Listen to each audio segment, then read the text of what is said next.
olmuş, bana verecek.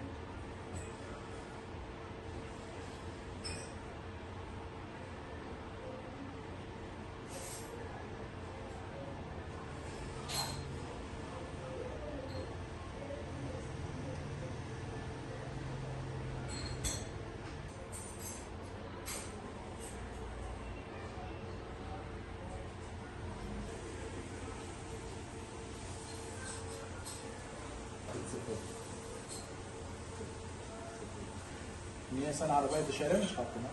Yani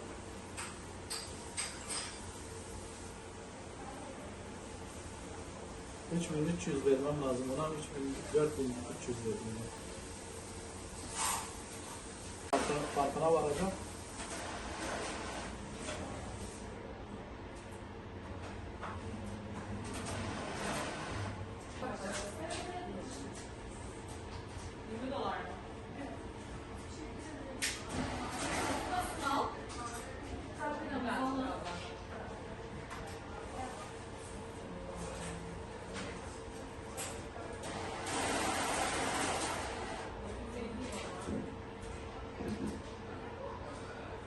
ayın 25'inde işletmemizde gerçekleşen bir olayda müşterimize 1000 euro fazladan ödeme yapılmış, dalgınlığa gelip bir yanlışlık yapılmıştı.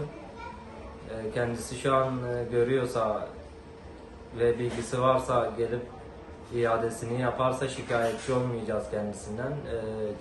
Parayı aldığında 3 sefer saymasına rağmen farkında olarak mı artık olmayarak mı bilemiyoruz.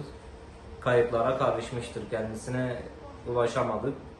Eğer gelirse şikayetçi olmayız. Bir emek var sonuçta burada. Bizi mağdur etmezse seviniriz.